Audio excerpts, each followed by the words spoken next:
1 मार्च 2024 को बॉलीवुड की एक फिल्म रिलीज होती है जिसका नाम है लापता लेडीज। दरअसल इस फिल्म की कहानी बहुत ही अजीब है। इस कहानी को न केवल हिंदुस्तान में बल्कि पूरी दुनिया में पसंद किया गया। दरअसल फिल्म की कहानी कुछ इस तरह से शुरू होती है कि शादी होती है और शादी के बाद दुल्हन अपने दूल्हे के साथ ससुराल जा रही थी और उन्हें ट्रेन में सफ़र करना था। एक ऐसी सीट पर जाकर दुल्हन बैठ जाती है जहां पहले से ही एक और दुल्हन बैठी हुई थी। रात का वो सीन होता है।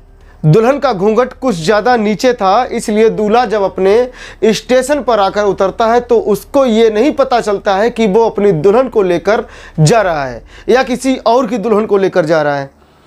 दरअसल गलती से वह किसी और की दुल्हन को लेकर पहुंच जाता है और जब घर जाकर घूंघट उठाया जाता है तो पता चलता है कि वह अपनी नहीं बल्कि किसी और की दुल्हन को लेकर आया है। उसके बाद फिल्म की कहानी शुरू होती है। दुल्हन को ढूंढने में अच्छी खासी मशक्कत करनी पड़ती है, तो यही लोगों को बेइंतहा पसंद आती है। पूरी कहानी लोगों की जुबान पर चढ़ जाती है। दरअसल आज की जो कहानी मैं आपको सुनाने जा रहा हूँ, यह सच्ची कहानी में कुछ अजीब भी होता है।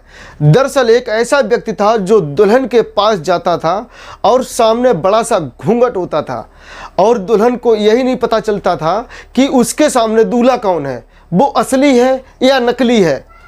और इसी तरह से उस दूल्हे ने थोड़ी बहुत नहीं लगभग 250 अलग अलग दुल्हनों के साथ स्वागत मनाई और जब मौका मिलता था तो उनके जेवर भी लेकर वहाँ से रफू चक्कर हो जाया करता था। लेकिन एक बार वो पकड़ा जाता है और जब पकड़ा जाता है तब कहानी लोगों के सामने आती है तो लोगों को यकीन नहीं हो रहा था कि एक अकेला व्यक्ति आखिर इतनी लड़कियों के साथ कैसे स्वागत मना सकता है। लेकिन यह हकीकत है और ये कहानी भी सच्ची है। तो नमस्कार दोस्तों, मैं आपके साथ अजय प्रजापति। आज की जो सच्ची घटना मैं आपको सुनाने जा रहा हूँ आपको बहुत ही अचंभित करने वाली है, साथ ही साथ आपको मज़ा भी आएगा इस पूरी कहानी को आप जैसे सुनेंगे। यह सच्ची कहानी है। राजस्थान का प्रदेश का एक ज़िला है जोधपुर और यह कहानी जोधपुर के एक छोटे से गाँव की है। बात कर रहा हूँ साल 1985 की। 17 साल की एक लड़की जिसका नाम सविता होता है। दरअसल सविता एक काल्पनिक नाम है। सविता के घर में रात के लगभग 1:30 बजे किसी ने घर का दरवाज़ा खटखटाया और जैसे ही घर का दरवाज़ा खटखटाया जाता है तो बाहर से आवाज़ लगती है कि मैं मनोज बाड़मेर से आया हूँ। अब घर में उसकी सविता की चाची होती है और सविता होती है, साथ ही माँ होती है। पिताजी या बाकी के जो मर्द लोग थे वो घर में नहीं होते हैं, वो किसी काम से बाहर गए हुए थे। दरअसल यह जो बाड़मेर का रहने वाला मनोज है वो इस सविता का पति होता है और सविता की शादी साल 1981 में हो जाती है। लेकिन शादी ज़रूर हो जाती है, उसका गौना नहीं होता। वो एक ऐसा दौर था जब नाबालिग लड़कियों की शादी हो जाया करती थी और कई साल बाद गौना होता था। जब तक गौना नहीं होता था तब तक दुल्हन अपने ससुराल नहीं जाती थी। इसलिए मनोज ने कहा कि मैं कहीं बाहर से आ रहा था, थोड़ी रात हो गई थी, इसलिए अगर आपको एतराज़ ना हो तो क्या मैं आज यहाँ घर में रुक सकता हूँ। अब जमाई राजा थे तो कौन ही मना कर सकता है। अब सविता तो खुश हो जाती है कि उसका दूल्हा घर पर आया हुआ है और जो चाची है और माँ है वो एकदम से तैयारी में जुट जाती हैं कि जमाई राजा आए हैं, इनके लिए कुछ खातिरदारी की जाए, कुछ खाने पीने की इंतज़ाम किया जाए या और भी चीज़ें बताई जाए। तो खाना खाने के बाद सविता खुद लेकर खाना जाती है और सविता ज़्यादा खिलखिला रही थी और बहुत ज़्यादा खुश थी कि उसका पति आया था। तभी जमाई राजा यानी कि मनोज ने साफ साफ कह दिया कि अगर तुम्हें मेरे पास आना है तो पूरी दुल्हन की तरह सज संवर के आना, उसके अलावा मत आना। जैसे ही सविता ने यह बात सुनी अपनी माँ को जाकर बताया और माँ वो एक ऐसे बोल रही थी। माँ ने जैसे ही सुना कि क्या दिक्कत है, गौना होकर वैसे भी तुम्हें ससुराली जाना है, अगर तुम्हें तुम्हारा पति बुला रहा है तो तैयार होकर दुल्हन की तरह चली जाओ, इसमें क्या कोई एतराज़ है, कोई दिक्कत नहीं है। अब सविता पूरी तरह तैयार होकर सज संवर कर बिल्कुल दुल्हन की तरह वो पूरे जेवरात वगैरह जो भी थे सब श्रृंगार करके पहन कर और स्वागरात की सेज पर पहुंच जाती है। वहाँ पहले से इंतज़ार कर रहा था उसका पति मनोज। वो जान जाते हैं, दोनों में बातचीत करने लगते हैं और कम से कम कई घंटे बीत जाते हैं। उसके बाद जो जेवरात थे, उसके जो कपड़े थे, वो उतार कर वह एक तरफ रख दिए जाते हैं। वो आराम से उसके साथ स्वागत मनाता है। स्वागत मनाने के बाद जब दुल्हन आराम से सो जाती है और सोने के बाद सुबह के लगभग 3 या 4 बजे के आसपास मौका पाते हुए चुपचाप वहाँ से रफू चक्कर हो जाता है, भाग जाता है। लेकिन साथ में अपने जेवरात भी ले जाता है। जब रात को जेवरात उतर रहे थे तो उसने कहा था कि ये थोड़े पुराने से हो गए हैं, ठीक है, इन्हें तुम मुझे दे दो, मैं इन्हें थोड़ा ठीक करवा कर तुम्हें दे दूंगा। दुल्हन भी खुश हो जाती है क्योंकि उसकी ज़िंदगी का ये पहली रात थी और जब उसने अपने पति के साथ जो रात बिताई थी वो चला जाता है। उसके बाद उसके जो घर के परिवार के बाकी लोग थे वो 1 या 2 दिन के बाद वापस आ जाते हैं और घर वालों को बताया जाता है कि बाड़मेर से मनोज आए थे और इस तरह से वो रुके हुए थे। जब ये घर वालों के लिए भी कोई नई बात नहीं थी, क्योंकि एक जमाई अगर अपने ससुराल में आकर रुका है, अपनी दुल्हन के पास रुका है, तो इसमें कोई अपराध तो बनता नहीं है। लेकिन 1 महीना बीत जाता है और 1 महीने बीतने के बाद जमाई राजा फिर से आ जाते हैं और जैसे ही जमाई राजा आते हैं तो उस वक्त सविता के जो पिता हैं वो घर पर ही मौजूद थे। सविता के पिता ने ज़ोर ज़ोर से आवाज़ लगानी शुरू कर दी कि घर के जमाई राजा आए हैं और देखो ज़रा खाने पीने का इंतज़ाम करो। अब घर में जो भी महिलाएं थीं, यानी कि सविता की माँ और चाची और सविता, ये सदस्य अब जो है जमाई राजा के खाने पीने का इंतज़ाम करने लगते हैं। जमाई राजा को रात में रुकना था और रुकना था अपनी दुल्हन के साथ। जैसे ही जमाई राजा जाते हैं अपनी दुल्हन के पास और वो जैसे ही दुल्हन का घूंघट उठाकर देखते हैं, घूंघट उठाकर देखने के बाद अब दुल्हन ने जो दूल्हे की तरफ देखा तो उसकी आंखें खुली की खुली रह जाती हैं। यह वो मनोज नहीं था जो 1 महीने पहले आया था, यानी कि जो उसके साथ स्वागत मनाकर चला गया है और जो ज्वेलरी लेकर, जेवरात लेकर चला गया है। अब इस बात को देखने के बाद उसे चक्कर आ जाते हैं और चक्कर आने के बाद वो बेहोश हो जाती है और जैसे ही बेहोश हो जाती है तो घर वाले भी मौके पर आ जाते हैं। तो इस बीच में देखा जाता है कि ये जो मनोज है वो मनोज नहीं है। लड़की अपनी माँ से बताती है और माँ को चाची जब दोनों पूरी कहानी को बयां करती हैं तो माँ और चाची कहती हैं कि इस बात की किसी को भनक ना लग जाए। अगर भनक लगी तो तुम्हारी ज़िंदगी बद से बदतर हो जाएगी। यह व्यक्ति जो आया है अभी, यह व्यक्ति कभी तुम्हें स्वीकार नहीं करेगा, कभी तुम्हें अपनाएगा नहीं। लेकिन जब पूरे परिवार में यह बात फैल जाती है तो परिवार के लोगों को बड़ा आश्चर्य हो रहा था कि आखिरकार वो व्यक्ति कौन था जो घर में आता है, जमाई राजा बन के रुकता है और लड़की के साथ स्वागत मनाकर भी चला जाता है। तो घर वाले भी परेशान हो जाते हैं। लेकिन यह कोई पहला मामला नहीं था, बल्कि किसी न किसी गांव में इस तरह की वारदात हो रही थी और कोई व्यक्ति था जो लगातार रिसर्च करता था कि घर में मर्द है या नहीं। कुछ ऐसी लड़कियों की तलाश करता था जिनमें लड़की की शादी हो गई हो और उसका गौना नहीं हुआ हो, वो विदा होकर अपने ससुराल नहीं गई हो। वो ऐसे ही घरों की तलाश करता था। अब चाहे जोधपुर हो या बाड़मेर, अलग अलग जगहों के अलग अलग गांव में ऐसे घरों को चिन्हित करता था और वहां जाता था। रात को ऐसे वक्त में जाता था जिससे कि घर वाले मना न कर पाएँ, कोई उन्हें रोक ना पाए। राजस्थान की एक प्रथा है कि वह अपने घूंघट को बहुत थोड़ा नीचे करके रखती हैं, तो महिलाएं कई बार पहचान भी नहीं पाती हैं। शादी होती भी होगी तो ऐसे वक्त में जब घूंघट नीचे होता है तो वो अपने दूल्हे को भी नहीं देख पाती हैं। यह वो दौर था जब ना मोबाइल था और ठीक से टेलीविज़न ने भी अपने कदम नहीं रखे थे। फोटोग्राफी भी बहुत लिमिटेड लोग ही खींच पाते थे, क्योंकि बात हो रही है 1985, 86, 87 की। और इस तरह से लगातार जमाई जो था वो चोर बन के जाता था, स्वागत मनाता था और मनाने के बाद वहाँ से सारा सामान समेटता था और चुपचाप आराम से निकल जाता था और किसी को कानों कान खबर नहीं लगती थी। जब वो लड़की अपने असली दूल्हे को देखती थी तब जाकर पता चलता था कि उसके साथ स्वागत कोई और मना के चला गया और उसके पैसे थे या जेवरात था वो भी उसको लेकर चला गया। इस तरह से जो ये लगातार चल रहा था और ऐसे ही चलते चलते कुछ वक्त बीत जाता है। और यह बात है 24 अगस्त साल 1988 की और ज़िले का एक थाना लगता है बाड़मेर और उसी थाने में एक गांव पड़ता है चौहटन।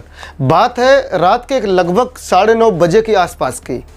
और एक घर का दरवाज़ा खटखटाया जाता है और जैसे ही दरवाज़ा खटखटाया गया तो इस बीच में जो आवाज़ लगती है कि कौन है, तो जवाब आया आपका जमाई राजा। अब जब जमाई वाली बात आती है तो घर का दरवाज़ा खोल दिया जाता है और खुलने के बाद वह आराम से बैठता है। उसके लिए कुछ नाश्ते पानी का इंतज़ाम होता है, क्योंकि ये बहुत दौर भी था कि बिजली के कदम भी हर गांव में नहीं पहुंचे थे। ज़्यादातर शहरों में ही बिजली हुआ करती थी, इसलिए जब रात में पहुंचता था तो अंधेरा होता था और महिलाएं वैसे भी पहचान नहीं पाती थीं। कुल मिलाकर जैसे ही उसके लिए नाश्ते पानी का इंतजाम किया जाता है और जो जमाई राजा के लिए व्यवस्था की जाती है, घर का जो मर्द था, मर्द पहचान लेता है कि ये तो हमारे घर का जमाई राजा नहीं है, ये तो कोई और व्यक्ति है। 24 अगस्त 1988 को उस व्यक्ति को पकड़ लिया जाता है और पकड़ने के साथ ही उसकी मारपीट की जाती है। उसको कमरे में बंद कर दिया जाता है। जब उसको खूब पीटा जाता है तो उससे पूछा जाता है कि भाई तुम्हारा नाम क्या है। वह बताता है कि साहब मेरा नाम जयाराम जाट है और वह निम्न कोट का रहने वाला है। अब यहाँ से पुलिस को सूचना दी जाती है।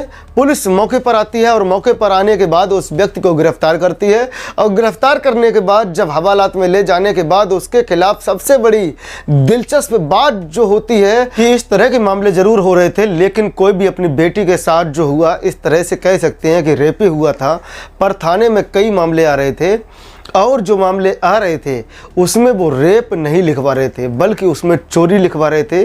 उन्हें डर लगता था कि ऐसा ना हो कि अगर हम रेप के मामले लिखवाएंगे तो हमारी बेटी को कोई अपनाएगा नहीं। चौहटन थाने में 4 मुकदमे दर्ज हो जाते हैं और बाड़मेर थाने में 3 मुकदमे दर्ज हो जाते हैं। समदड़ी, धोड़ी, मन्ना, जोधपुर के सरदारपुर, गुड़ामलानी और बीजराड़ थानों में लगभग एक मुकदमा दर्ज हो चुके थे।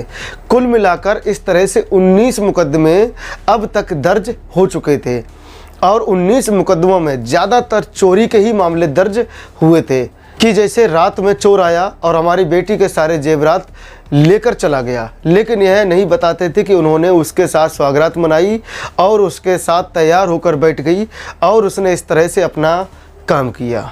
लेकिन जब पुलिस ने इस जयाराम जाट से पूछा तो जयाराम जाट ने जो लोगों को बताया, जो पुलिस के सामने आया, जो सच बताया, उसको सुनने के बाद सभी भौचक्के रह गए। 19 मुकदमे दर्ज हुए थे और उसने 250 से ज़्यादा ऐसी स्वागरात मनाने की बात स्वीकार कर ली थी। उसने पूरी कहानी को बयां किया कि किस तरह से घर में दस्तक देता था और ये पहले रिसर्च किया करता था कि घर में जब मर्द नहीं होते थे, जब औरतें होती थीं और जब रात में लंबे घूंघट वाली महिलाओं के सामने पहुंचता था तो वह अपने दामाद को पहचान ही नहीं पाती थी। और जो दुल्हन होती थी वह पहले से इतनी शर्मीली होती थी कि वह स्वागरात की सेज पर बोलना तो दूर, कोई विरोध तक नहीं करती थी, ना कोई ऐतराज़ करती थी और वह आराम से उसके साथ स्वागरात मना लेती थी और दुल्हन अपने पति के साथ आराम से रात बिता लेती थी। वह अपना पति मानकर सब कुछ करती थी, हर बात मानती थी। लेकिन जब जयाराम जाट ने ये पूरी कहानी बयां की कि 250 से ज़्यादा लड़कियों के साथ उसको तैयार करा के उसके साथ स्वागरात मना के इस तरह से काम कर चुका है, तो लोगों को जब यह सब पता चला तो लोगों के मुंह खुले के खुले रह गए। धीरे धीरे यह बात जंगल में आग की लपटों की तरह फैल गई, पूरे क्षेत्र में फैल गई। अब लोगों को बड़ा आश्चर्य हो रहा था और तब लोगों ने कहा कि हमारे घर पर भी आया था और हमारे घर पे भी आया था, इस तरह से। लेकिन फिर भी मुकदमे जो हो रहे थे वो सिर्फ 19 ही रह जाते हैं और पुलिस जो तहरीर मिलती है, पुलिस उस हिसाब से काम करती है। चोरी के मुकदमे दर्ज होते थे और चोरी के मुकदमे दर्ज होने के बाद उसको पकड़ा जाता है और पकड़ने के कुछ दिन बाद ही उसको जमानत मिल जाती है और वह फिर से छूट जाता है और छूटने के बाद वह फिर से वही घटनाओं को अंजाम देता है, उसी प्रकार से घटनाओं को अंजाम देता है और ज्वेलरी वगैरह जो है वो चोरी करके आराम से भाग जाया करता है, 9-2-11 हो जाया करता है। और लोग जो थे वो भी चोरी का ही मुकदमा दर्ज करवा रहे थे और वह फिर से उसको चोरी के मुकदमे दर्ज करवाए जाते हैं, वह फिर पकड़ा जाता है, फिर छूट जाता है। ऐसा ही चलता रहता है, कई सालों तक ऐसा चलता रहता है। धीरे धीरे साल आ जाती है 2014 और 2014 में बाड़मेर ज़िले का ही एक खरिया खुर्द एक जगह लगती है, उसी के सरहद पर एक लाश मिलती है। पुलिस को यह सूचना मिलती है कि वहाँ पर एक लाश पड़ी हुई है। पुलिस ने जब उस व्यक्ति की लाश को कब्जे में लिया, पोस्टमार्टम के लिए भेजा, तो पता चलता है कि उसके जो फेफड़े थे वो खराब हो चुके थे, पूरी तरह से गल चुके थे, जिसकी वजह से उसकी मौत हो जाती है। और जब उसकी शिनाख्त की जाती है तो पता चलता है कि यह वही व्यक्ति था जिसने 250 से ज़्यादा लड़कियों के साथ सुहागरात मनाई थी और उनके ज्वेलरी को लेकर वहाँ से रफू चक्कर हो जाया करता था, भाग जाता था। दरअसल दोस्तों, इस कहानी को सुनाने का उद्देश्य किसी को परेशान करना नहीं है, किसी का दिल दुखाना नहीं है, बल्कि आपको जागरूक करना है, आपको सचेत करना है कि जिस तरह से एक फिल्म आई थी लापता लेडीज, और उसमें ट्रेन के अंदर जिस तरह से दिखाया, दर्शाया और फिल्माया गया था कि दो दुल्हन एक ही सीट पर बैठी हुई थी और दूल्हा अपनी दुल्हन का हाथ पकड़कर लेकर चला जाता है और घर जाकर जब पहुंचता है, घर जाकर जब देखता है, जब घूंघट उठाता है तो पता चलता है कि यह दुल्हन उसकी है ही नहीं, यह तो किसी और की दुल्हन को वो लेकर चला आया है। फिर वो अपनी दुल्हन को ढूंढता रहता है और यहाँ भी इस व्यक्ति को घूंघट का ही सहारा लेकर इस तरह से लड़कियों का और महिलाओं का बेवकूफ़ बनाया और उनके साथ भी ऐसा करता चला गया। जब ये कहानी वायरल होती है उस वक्त लोगों को पता चलता है तो लोगों को यकीन नहीं हो रहा था कि एक अकेला व्यक्ति आखिरकार इतनी सारी लड़कियों के साथ कैसे स्वागत मना सकता है। लेकिन यह जो सब काम किया करता था, उसने कई सालों में यह काम किया था। बताया जाता है कि 1 दशक से ज़्यादा का वक्त बीत जाता है। जब यह काम कर रहा था बीच में पकड़ा भी जाता है और छूट भी जाता है, फिर पकड़ा जाता है, फिर छूट जाता है और ये काम वह करता चला जाता है और एक दिन उसकी लाश मिलती है और वह मर जाता है। तो दोस्तों, इस कहानी को सुनाने का उद्देश्य किसी को परेशान करना नहीं था, किसी को दिल दुखाना नहीं था, बस आपको जागरूक करना था। सतर्क रहिए, सावधान रहिए, सुरक्षित रहिए। आज के लिए इतना ही, मिलते हैं किसी दूसरी नई कहानी के साथ। तब तक के लिए मुझे इजाज़त दीजिए। नमस्कार, जय हिंद, जय भारत।